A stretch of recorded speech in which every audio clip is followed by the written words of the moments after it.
On Being a Pagan. Alain de Benoist. Translated by John Graham, edited by Greg Johnson. 2004. Originally published in French under the title Comment peut-on, étre, paien? Under the pen name Albin Michel, 1981. Narrated by Skeptical Waves. Chapter 26, The Return of the Gods.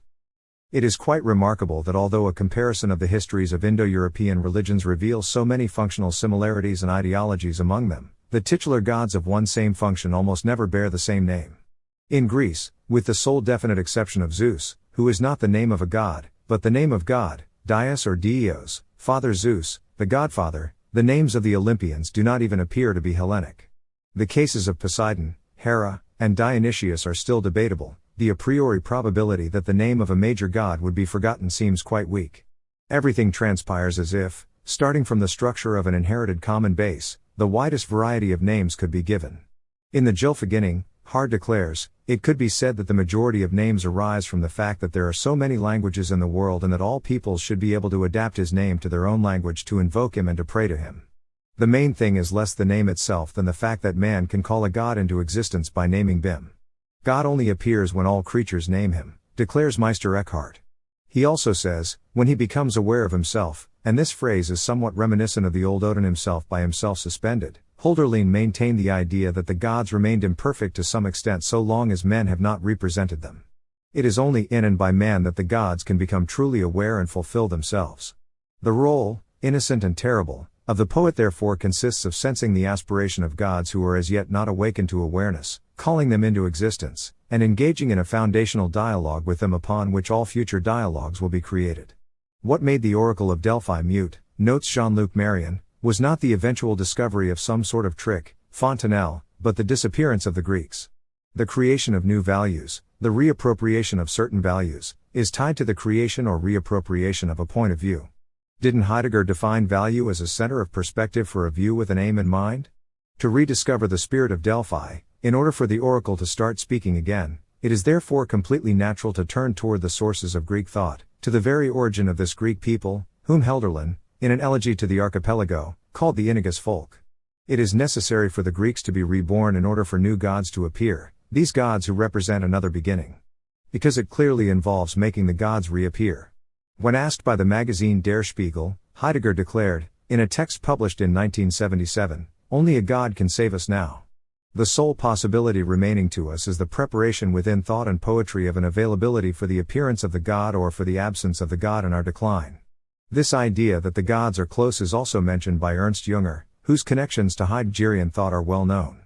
Man's solitude increases, the desert extends around us, but perhaps it is in the desert that the gods will come. In his autobiography, Carl Jung tells of a moment of unusual clarity during which he had a strange dialogue with something inside him. In what myth does man live nowadays? Asked the voice. In the Christian myth, Jung answered. Do you live in it? The voice resumed. To be honest, the answer is no. It is not the myth in which I live. Then do we no longer have any myth? No, evidently we no longer have any myth.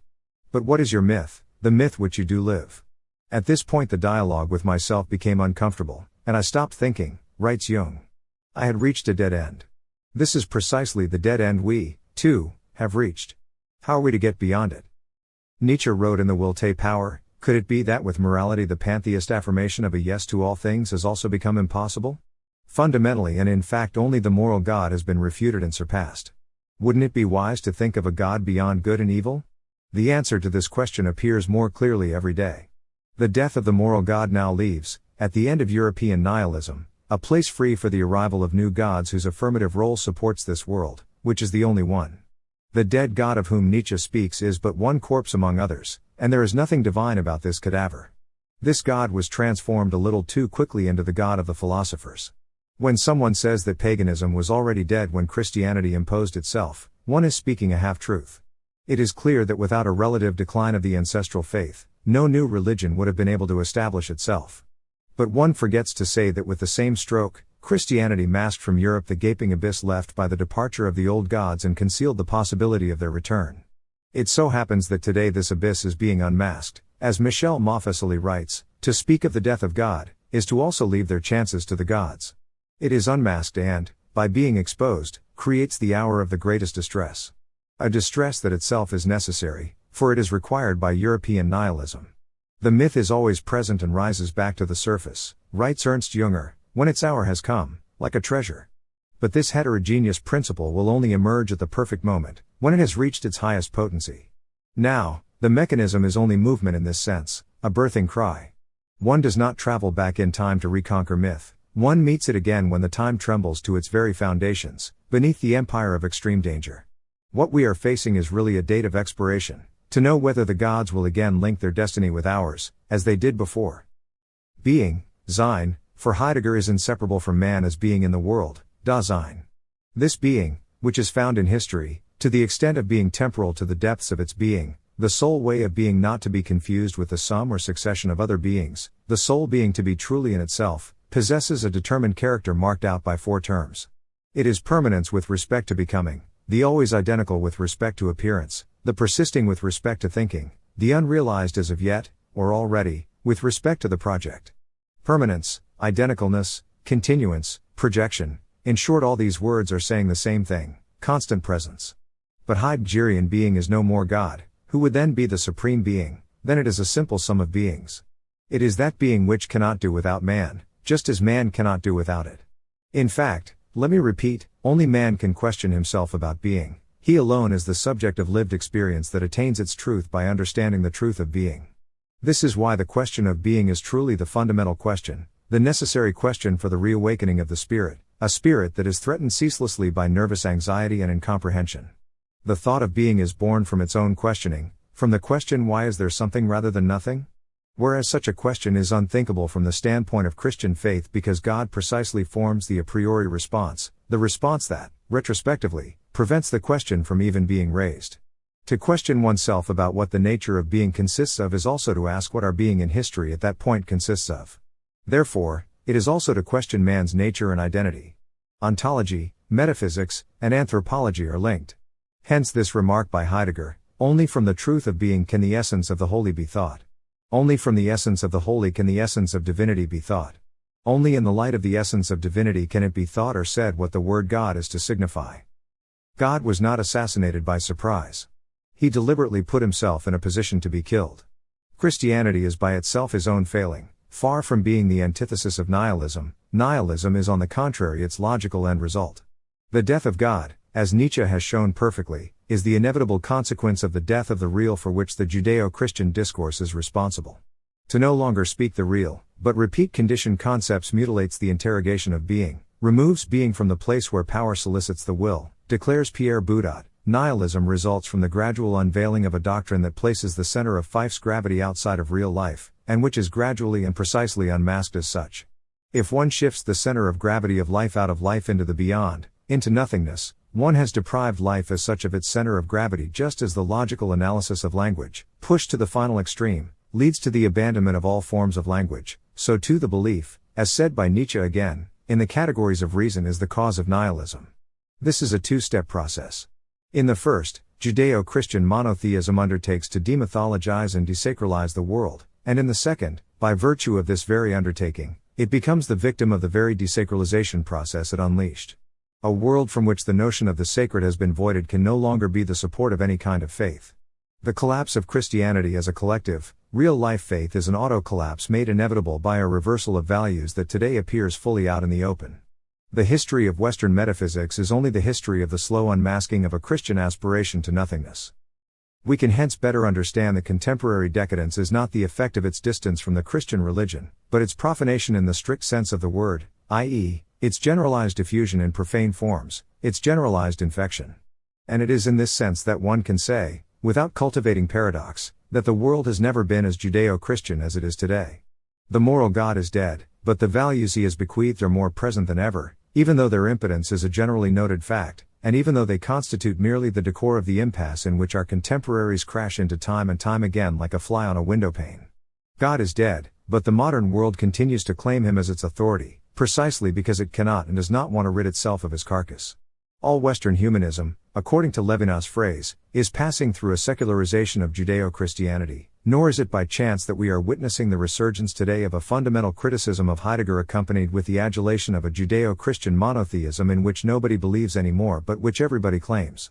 This is also accompanied by the exaltation of Freud against Jung, the accusations against mastery and all forms of authority, the depiction of power as an evil, the indictment of the state, the vengeance against the world based on a recourse to the law, hypercritical pessimism and individualist immediateness, the apologia for exile and rupture, the rhizome against the root, and so on. Our era is ceaselessly marked by the very Qing it thinks it is broken with, and for which it only restores the flattest transpositions. To break with this secularization of Judeo-Christian discourse is to assert once and for all man as creator of himself. Of course, as I said earlier, man cannot be put in the place of God. He will never attain the fullness and finitude of his being.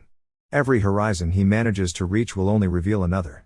Man only surpasses himself to find other means of surpassing himself again. He is, according to the beautiful phrase of Meister Eckhart, similar to a vase that grows larger as one fills it and which will never be full. What is man's role? To master forces in order to create forms from them, and to master forms to create forces. To resort to what within allows the individual to attain what is greater and other than him, the transcendent ego that Husserl opposes to the everyday me, synonymous with the impersonal one, das Man, of the inauthentic, whose heavy dictatorship over the contemporary world is denounced by Heidegger. This is what Nietzsche is saying when he writes, to create or be superior to what we are ourselves, is our essence. To create above ourselves. This is the tendency to procreation, the tendency toward action and work. Just as all willing presupposes an aim, man presupposes a being, which is not there, but provides the objective of his existence. This is the freedom of all will. This is an assertion that is neither purely vital nor flatly Promethean. The Superman is neither a superspecies, a superbrain, nor a man stripped of all humanitas. He is the one who rises above the man of yesterday and today, uniquely to bring this man, in the very first instance, to his being, which is always suffering, and establish him there. He is the third stage of man mentioned by Paracelsus, he who will master the visible human animal as well as the man of invisible consciousness, which will be attained by a second birth. He is the one who accepts and desires the eternal return of the same, that is to say, the infinite duration of the being of beings. He is the name given to the being of man that corresponds to the being of beings, Heidegger. He is, finally, he whose essence is desired based on the will to power, that is to say, the desire to live, the will to grow, the will of the will issued from the being of the being, which is also will in and of itself. For there is a mandatory connection, a circle, says Heidegger, between the notions of the will to power, superhumanity, and the eternal return, as well as taking mastery over the earth. It is difficult, but for future thinking unavoidable, to attain the high responsibility out of which Nietzsche reflected on the essence of that humanity destined, in the destiny of being as the will to power, to undertake mastery over the earth. The essence of the overman is not a warrant for a fit of capricious frenzy. It is the law, grounded in being itself, of a long chain of the highest self-overcomings, which alone will make man ripe for beings which as beings, are part of being. This being as the will to power brings to light its essence as the will to power, and through this disclosure is epoch making, that is, it makes the last epoch of metaphysics. The world is consubstantial, coextensive to man, and this is primarily why the desire for power displayed by man in his place is justifiable. The goal of this desire oriented toward power is not the puerile satisfaction of an aspiration toward mastery or the domination that would only be the stamp of a weak mind in search of a compensation justifying its own weakness, but rather the inscription into the world of a project conforming to our own referential values, a project that goes beyond our unavoidable finitude and at the same time forces us, within the space of this finitude, to go beyond ourselves. It is in this sense that the world is our property and materialer be it for our undertakings. But if it is fundamentally our property, it is also primarily not the property of another, a completely other. As Philippe Nemo writes, without subscribing to it, the world is will to power because man himself is will to power. Man and world resonate in the will to power. Wisdom in the Bible is withdrawal, humility, clear perception of the limits beyond which pride begins. It appears to me, said Nietzsche, to the contrary, that wisdom and pride are closely associated.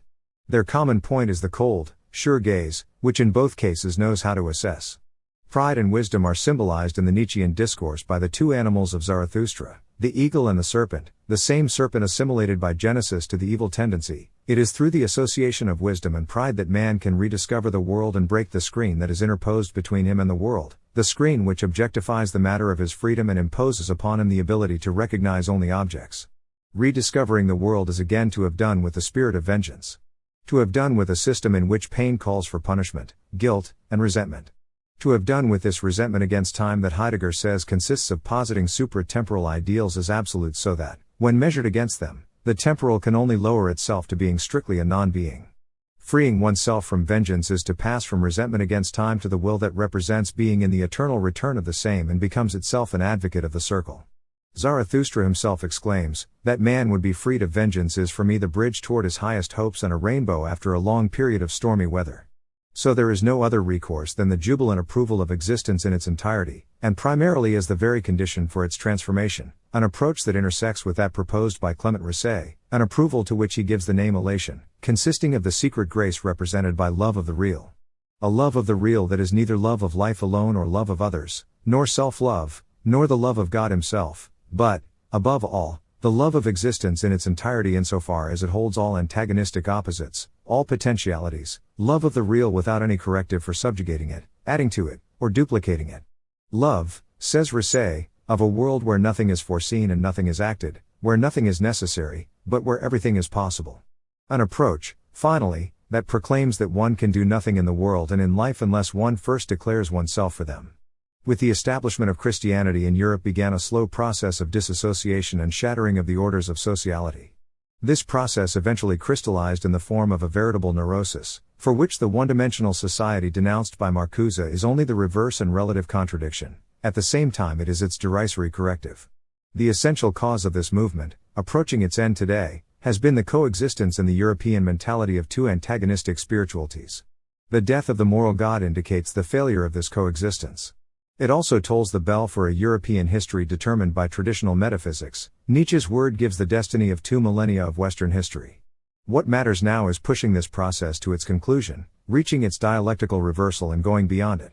The realization of all the consequences of the death of the moral God is nothing other than this nihilism spoken of by Nietzsche as the task he assigns us of emerging from after having assumed and crossed through it. European nihilism is thus in no way the rule of nothing. It is the obligatory transition to another beginning. It is, says Heidegger, an historical movement, the fundamental movement of the history of the West.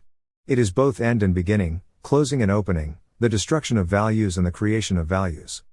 It involves the abandonment of a metaphysics in which God has created the world ex nihilo, in which God is the primus from which heaven and earth, and men and gods arise, for a metaphysics in which man can bring into existence at any time a God who awaits his call in order to attain full self-awareness, a metaphysics that subordinates God to a being within a unified fourfold, das Gewirrt, the Heideggerian fourfold, that similarly consists of earth, sky, man, and God, without any one of these four elements absent from the center, but on the contrary, in such a way that it is only from this entirety that it is possible for each to exist. It involves no longer seeking an objective truth outside the world, but intentionally creating one out of a new system of values. It involves the founding of a neo-paganism that allows the realization of an authentic lifestyle, in other words the responsible commitment of the resolved decision that anticipates and creates in man, the being made to die, the condition of a powerful spiritual system that permanently encourages excelling and exceeding oneself. Finally, it involves giving birth again to a metaphysics that excludes all critical approaches that have not first posited the approval of the world, excludes all mental approaches based on exile or negativity, excludes the eternal me of dualistic monotheism, in other words a metaphysics in which setting down roots, staying in one place, dwelling there and thinking there, go hand in hand and are perceived to be the same. Man is preeminently a giver of meaning. In paganism, meaning is not non-existent, it is tied to man's will and therefore necessarily equivocal. Man does not discover what was there before him. He founds and creates the world by the meaning he gives to things, by the ever-plural significance he attributes to the entire ensemble of beings, and as this foundation results from constantly renewed actions and choices, the world as not, it becomes, it is not created once and for all, it is constantly founded by new provisions of meaning, Sinnverleihungen. As the pre-Socratics felt, long before Schopenhauer, the world is only will and representation. Man, alone, organizes an external reality that, without him, is only a kind of chaos, in the extreme case, a kind of non-being. All human life is inseparable from the meaning man gives it. Everything even takes on meaning by the way man regards it, even before his action transforms it, thereby forcing it to attain its true status of existence. Going even further than Kant, Schopenhauer declares, time, space, and causality can be drawn and deduced entirely from the subject itself, abstraction made of the object. Today, the greatest provision of meaning possibly imaginable is that which announces and foresees the renaissance of the gods. But nothing, of course, is written in advance. Nietzsche was the first to physiognomically feel this historic moment when man prepares to ascend to total domination of the earth, and it is from this perspective that he demands, as its necessary condition, the transition to a new state of humanity. Which amounts to saying that man can only fully dominate the earth provided he can fully dominate himself, but Nietzsche also clearly felt that this moment was the one in which Judeo-Christian discourse would attain its maximum diffusion and dilution, and that never before had the negative evaluations of man's autonomy, his ability to establish himself as more than himself, been as present as in this time that demanded its overcoming. But what else to do at night if not assert the possibility of light? And to begin striving to break the language of 20 centuries of Judeo-Christian egalitarianism, this language which is only the site of a universal incarceration, Pierre Boudot. What do we want? We want, through a new beginning, to realize the appropriation, erigness, which is the reciprocal implication of being and time. We wish to realize the triumphal synthesis announced by Joachim of Fiore. We wish to oppose faith to law, scythos to logos, the innocence of becoming to the guilt of the created being, the legitimacy of the will that leans toward power to the exaltation of servitude and humility, and man's autonomy to his dependency. We value desire over pure reason, life above its problematic, the image over the concept, the place over exile, the desire for history over the end of history, and the will that transforms and says yes to the world over negativity and refusal. People of this time, writes Robert Sabatier, you must relearn the language of the sun, you must decimate the night's demons. And for that, project into the world the essential questioning. That which remains, Helderlin said, the poets have found it.